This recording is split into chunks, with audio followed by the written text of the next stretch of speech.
सबको मेरा प्रणाम। मैं नर्मदा ठाकुर, हिमाचल प्रदेश, आपके मनपसंद यूट्यूब चैनल में आपका स्वागत है। आज मैं आपको कबीर की साखियाँ कक्षा नवम क्षितिज भाग 1 पढ़ाने जा रही हूँ। इससे पहले कि हम कबीर की साखियों की तरफ बढ़ें, मैं थोड़ा सा कबीर के विषय में आपको बताऊंगी कबीर कौन थे।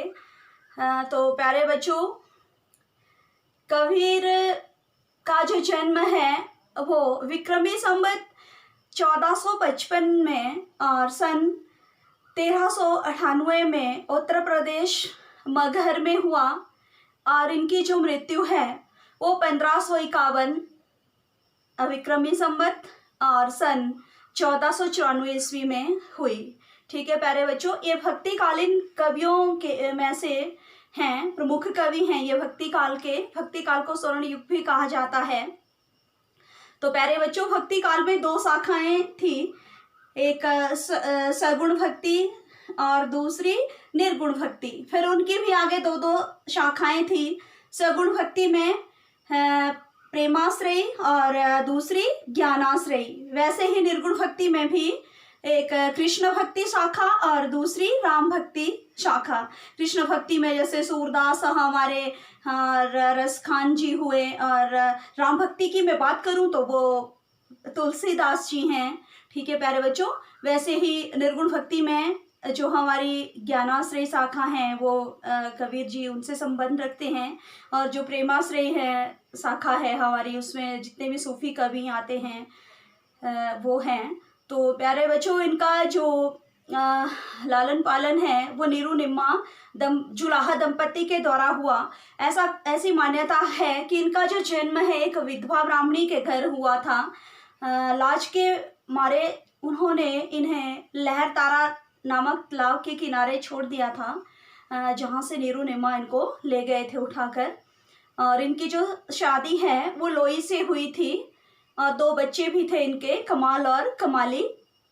तो प्यारे बच्चों, एक बार की बात है, कहा जाता है कि कमाल को इन्होंने साधु संतों के लिए कुछ देने के लिए भेजा, तो वो बदले में वहाँ से कुछ ले आए। तो इस पर भी इन्होंने एक दोहा लिख दिया कि बूढ़ा वंश कबीर का उपजा पूत कमाल, राम नामी बेच के घर ले आया माल। अर्थात बूढ़ा क्या मतलब, बूढ़ा मतलब डूब गया। कबीर का जो वंश है वो डूब गया, जिसमें कमाल जैसा पुत्र पैदा हुआ। वो क्या करके लाया था? राम नामी अर्थात ईश्वर के नाम को बेच करके घर माल ले आया था। अर्थात उसे लगता है कि मेरा जो पुत्र है वो मोहमाया के बंधनों में बंध रहा है। ठीक है प्यारे बच्चों, तो चलिए आगे हम बढ़ते हैं इनकी साखियों की तरफ। मानसरोवर सुभर जल हंसा केली कराही, मुक्ता फल मुक्ता चूगे अब उड़ी अनंत न जाही। तो प्यारे बच्चों, मानसरोवर आपको पता होना चाहिए कि ये कैलाश पर्वत पर एक झील है जो तिब्बत में स्थित है। ऐसा माना जाता है कि हिंदू और बौद्ध धर्म दोनों की बहुत आस्था है इस झील के ऊपर। ये प्राकृतिक झील है। ठीक है प्यारे बच्चों, तो उस झील की बात हम करें, ये एक प्रतीक के रूप में इन्होंने दर्शाया है। यहाँ मन को ही सरोवर लिया हुआ है। ठीक है प्यारे बच्चों, ये जो हमारा मन रूपी सरोवर है, मानसरोवर मतलब किसको संबोधित कर रहे हैं? मन को। मन रूपी सरोवर है, ये किससे भरा हुआ है? सुभर, सु मतलब अच्छी तरह से, भर मतलब भरा हुआ है। किस प्रकार के जल से? भक्ति रूपी जल से ये अच्छी प्रकार से भरा हुआ है। हंसा केली कराही, ऐसा कहा जाता है कि ये जो हमारी मानसरोवर झील है कैलाश पर्वत पर, वहाँ हंस क्रीड़ाएं करते हैं। लेकिन यहाँ जो हंस है वो जीवात्मा को कहा गया है। ठीक है प्यारे बच्चों, तो मन रूपी सरोवर में जीवात्माएं क्या कर रही हैं? क्रीड़ा कर रही है, खेल रही है। ठीक है, मुक्ता फल मुक्ता चूगे, मुक्ता फल मतलब मोती, उन्होंने क्या कर लिया है? मुक्ति रूपी, मुक्ता मतलब मुक्ति, मुक्ति रूपी मोती को चुन लिया है। ठीक है प्यारे बच्चों, अब उड़ी अनंत न जाही, अब ये उड़ के अनंत मतलब अन्यत्र किसी दूसरी जगह पे नहीं जाना चाहते हैं। उस भक्ति रूपी मानसरोवर को छोड़ के अब ये जो हंस रूपी जीवात्माएं हैं ये दूसरी जगह नहीं जाना चाहती हैं। ठीक है प्यारे बच्चों, प्रेमी ढूंढत मैं फिरे हूँ, प्रेमी मिले न कोई, प्रेमी को प्रेमी मिले सब विष अमृत होई। प्रेमी ढूंढत मैं फिरी हूँ, अर्थात प्रेमी भगवान का भक्त या सज्जन व्यक्ति। ठीक है प्यारे बच्चों, ये कबीर जी कह रहे हैं कि मैं भगवान के ऐसे भक्त को ढूंढ रहा हूँ लेकिन मुझे नहीं मिल रहा है जो भगवान को प्रेम करता हो, ईश्वर को प्रेम करता हो। प्रेमी मिले ना कोई, प्रेमी को प्रेमी मिले। अगर एक सज्जन व्यक्ति को दूसरा सज्जन व्यक्ति मिलता है तो क्या होता है प्यारे बच्चों, सब विष अमृत होई। ये जो सारा विष है, विष किसके लिए कहा है इन्होंने, जो हमारी विषय वासना रूपी विष है वो किस में बदल जाएगा, अमृत में बदल जाएगा। ठीक है प्यारे बच्चों, हस्ती चढ़िए ज्ञान को सहज दुलीचा डारी, स्वान रूप संसार है भूकन दे झक मारी। हस्ती चढ़िए ज्ञान को, अर्थात आपने ज्ञान के हाथी पे सवार होना है, बहुत ज्यादा ज्ञान हासिल करना है, इसका अर्थ ये है। ठीक है, सहज दुलीचा, लेकिन दुलीचा उसमें या गलीचा जिसको हम बोलते हैं, नीचे बिछाने वाला कालीन, उसको आपने सहज ही रखना है, स्वाभाविक रखना है, अर्थात अभिमान नहीं करना है। कोई क्या करता है, थोड़ा सा ज्ञान हो गया तो अभिमानी बन जाता है, तो कबीर उसे ऐसा करने के लिए मना कर रहे हैं कि आपने हाथी के समान समर्थ ज्ञान रखना है, बहुत ज़्यादा ज्ञान रखना है, लेकिन कभी भी अभिमान नहीं करना है, घमंड नहीं करने की शिक्षा दे रहे हैं। वो एक स्वाभाविक सा दलीचा आपने डालना है। ठीक है, स्वान रूप संसार है भूकन दे झक मारी। स्वान होता है कुत्ता। ठीक है प्यारे बच्चों, तो ये जो संसार है ये कुत्ते के समान है और व्यर्थ ही भौंकता रहता है। किसी विचित्र वस्तु को देख के या किसी अजनबी को देख करके वो यूं ही भौंकता रहता है, अर्थात तरह तरह की बातें करता रहता है, आपने उसकी तरफ ध्यान नहीं देना है। ठीक है प्यारे बच्चों, इनके कहने का आशय ये है, पखापखी के कारणे सब जग रहा भुलान, निरपख होई के हरि भजे सोई संत सुजान। हम किस में पड़े हुए हैं, पक्ष विपक्ष के झगड़ों में। आपको पता है कोई है क्या करते हैं, राम को मान रहा है, कोई रहीम को मान रहा है, जबकि ईश्वर एक है। ठीक है, और हमें पक्ष विपक्ष में पड़े हुए हैं, सब जग रहा भुलान।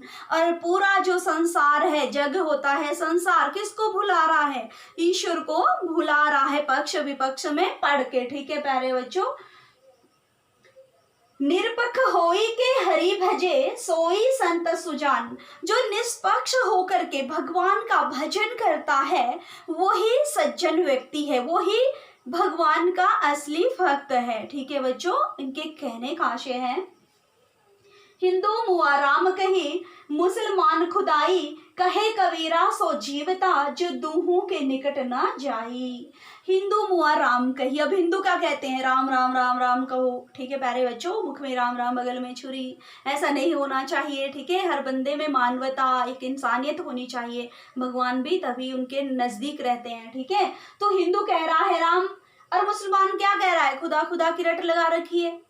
ठीक है, मुसलमान कहे खुदाई। ठीक है, अब क्या है, कहे कबीरा सो जीवता जो दूहों के निकट न जाई। कबीर दास जी कह रहे हैं कि वही जीवता मतलब वही जिंदा है, उसे एक अच्छा इंसान समझा जाएगा जो दोनों के नजदीक नहीं जाता, अर्थात राम रहीम के झगड़ों में नहीं पड़ता है और निष्पक्ष होके भगवान का भजन करता है। ठीक है प्यारे बच्चों, अगला है, काबा फिरी काशी भया राम ही भया रहीम, मोट चून मैदा भया बैठी कबीरा जीम।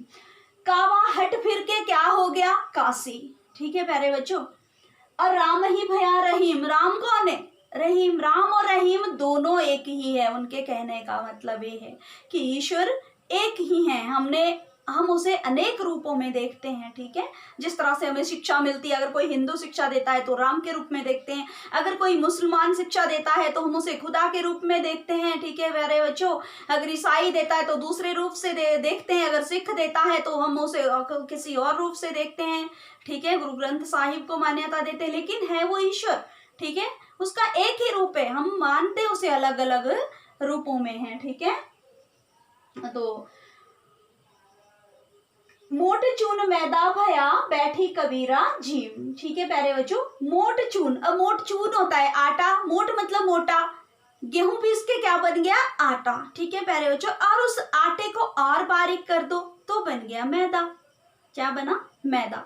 है दोनों एक ही जगह से उपजे हुए हैं, कहाँ से, गेहूं से। उसी से आटा बना, फिर आटे को और बारीक कर दिया तो मैदा बना। ठीक है प्यारे बच्चों, मोट चुन मैदा भया। क्या, मोटा जो आटा था वो क्या बन गया, मैदा। बैठी कबीरा जीम, जीम होता है जीमना, खाना, भोजन करना। तो कबीर जी कह रहे हैं कि हम शांति से बैठ के भोजन करें, अर्थात भगवान का भजन करें। कहने का आशय ये है इनका। ठीक है प्यारे बच्चों, मोट चुन मैदा भया, मतलब मैदा और आटा एक ही चीज है, अर्थात कहने का आशय राम और रहीम सब एक ही चीज है, वाहे गुरु अल्लाह सब एक है। ठीक है, लेकिन हमें शांति से भगवान का भजन करना चाहिए और वक्ष विवक्ष के झगड़ों में नहीं पड़ना चाहिए। ठीक है बच्चों, ऊंचे कुल का जन्मिया जे करनी ऊंच न होए, सुवर्ण कलश सूरा भरा साधु निंदा सोए। तो प्यारे बच्चों, ऊंचे कुल का जन्मिया अर्थात आपका जो जन्म है अगर ऊंचे कुल में हुआ है, किसी ऊंची जाति में हुआ है तो कोई फर्क नहीं पड़ता। ठीक है, ऊंचे कुल का, जे करनी हमारी कैसी हो, नीच। अगर हमारे कर्म नीच हो तो हम नीच ही कहलाएंगे।